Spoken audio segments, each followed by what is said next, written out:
우리가 한번 봐야 될 겁니다. 참고로 작년 그리고 재작년부터 많이 신기 시작했던 레인부츠라는 게 있습니다. 레인부츠, 우리가 비가 올 때 많이 신는 신발이지만 레인부츠를 신는 여자분들이 정말 발에 물이 젖는 게 싫어서 비 때문에 신었다고 생각하진 않습니다. 왜냐하면 레인부츠가 나온 지는 굉장히 오래됐습니다. 영국의 워털루 전쟁 때 나왔던 거니까 이미 100년이 더 된 제품입니다. 이 오래된 제품이 왜 최근 들어서 갑자기 여성들의 패션 아이템으로 소비가 되고 있을까요? 이것은 계절적 이유가 아닌 다른 숨어있는 이유가 있습니다. 레인부츠, 다른 말로 하면 비닐 장화입니다. 원래부터 이 비닐 장화 신던 사람들이 있었죠. 농부도 신었었고요. 어부도 신었고 상인, 그리고 결정적으로 어린이가 신었습니다. 사실 이 비닐 장화는 굉장히 실용적이지만 투박해서 우리가 패션 아이템으로 선택되지는 못했습니다. 지금 레인부츠를 신고 있는 20대 여성분들, 사실 이분들도 초등학교 때는 놀랍게도 이 비닐 장화를 신었습니다. 엄마들이 대개 초등학교 때는 이런 신발들을 신겨주고 있거든요. 그런데 보통 한 초등학교 한 5학년, 6학년쯤 되면 내가 좀 이제 컸구나, 내가 좀 어른이 됐구나 하는 생각에 레인부츠, 비닐 장화를 신지 않습니다. 유치하다고 생각하고 내가 너무 어린애 같다고 생각해서 그 신발을 벗어던집니다. 그랬던 신발이 20대를 넘어선 여자 어른들이 다시 선택했다는 건 거죠. 사실 이 신발이 유행이 됐던 그 뒤의 배경 중에 하나가 바로 어그부츠의 소비입니다. 어그부츠는 한 10년 전쯤 됐죠. 어그부츠가 유행될 때도 이런 생각들을 많이 가졌습니다. 아니, 이 투박한 신발이 어떻게 유행이 될까? 사실 어그부츠, 털 달린 그 신발이 한겨울에 여자들이 발이 시려워서 신었다고 생각하지 않으시겠죠. 다른 말로 하면 이거 털장화입니다. 털장화도 원래부터 신던 사람들이 있죠. 할머니, 할아버지, 그리고 또 어린이입니다. 애들은 여름에는 레인부츠를, 그리고 겨울에는 털장화를 늘 신어왔었습니다. 엄마들이 애들에게 실용적이지만 좀 따뜻하고 여름에는 비도 피할 수 있는 그런 신발들을 늘 신겨왔습니다.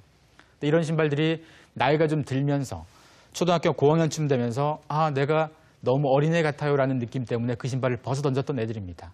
그런 사람들이 다시 선택했던 어그부츠. 여기에도 비밀이 있습니다. 이 비밀은 사실 레인부츠랑 같은 맥락에 있습니다. 두 신발의 맥락은 계절적 요인이 아니라 상대적으로 더 어려 보일 수 있다는 안티에이징입니다. 사실 어그부츠를 신었을 때 그 킬힐을 신었을 때와는 좀 다른 느낌입니다. 킬힐을 신으면 되게 섹시해 보이기 쉽고 다리도 좀 길어 보이고 이런 느낌이 있다면 어그부츠는 상대적으로 귀여워 보이기 좋습니다. 어그부츠를 오랫동안 소비를 하면서 투박하지만 귀여운 아이템을 우리가 소화하는 것을 검증을 했습니다. 그러다 보니까 자연스럽게 레인부츠라는 아이템에도 소비를 할 수가 있게 된 겁니다. 두 신발은 신었을 때 상대적으로 내가 귀여워 보이고 더 어려 보이게 만들어줍니다. 바꿔 얘기하면 20대 여성분들이 안티에이징을 위해서 도구로서 그런 아이템들을 선택하고 있다는 것입니다.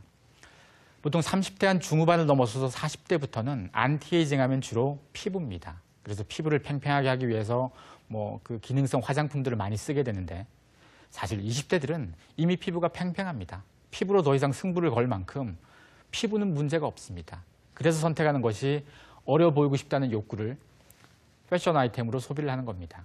그래서 선택됐던 아이템이 어그부츠였고 그 다음이 레인부츠였습니다. 사실은 두 아이템보다 더 앞선 아이템이 하나 있었습니다. 10년 전에 여대생들 사이에서 아동복을 입는 게 유행인 적이 있었습니다.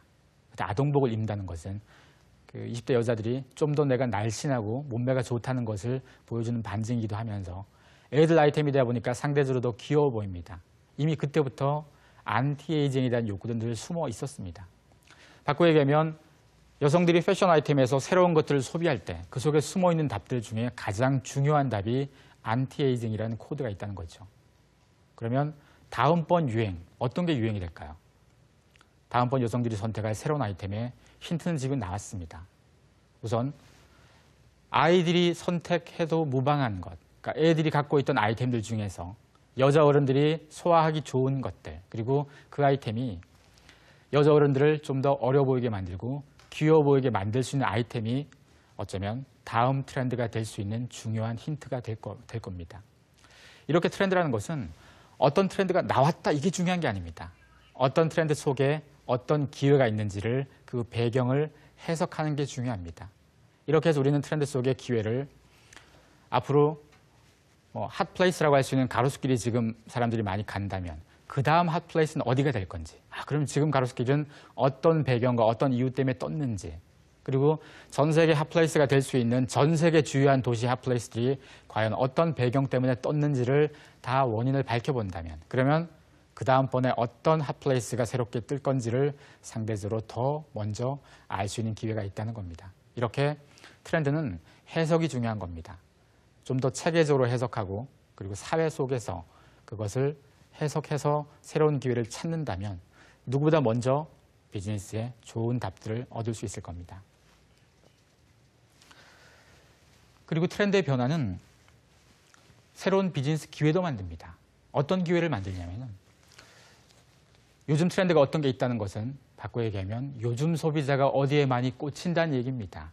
과거 소비자와 다른 요즘 소비자의 새로운 형태, 새로운 소비 문화를 밝혀보는 것이 중요합니다.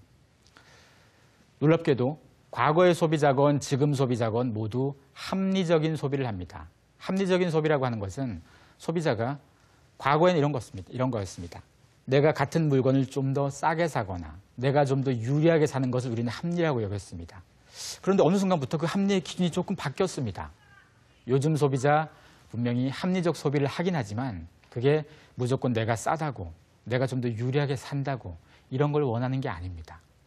요즘 소비자의 합리 중에 드러나는 흥미로운 사례가 하나 있습니다. 영국에는 한 나이트클럽이 있는데요.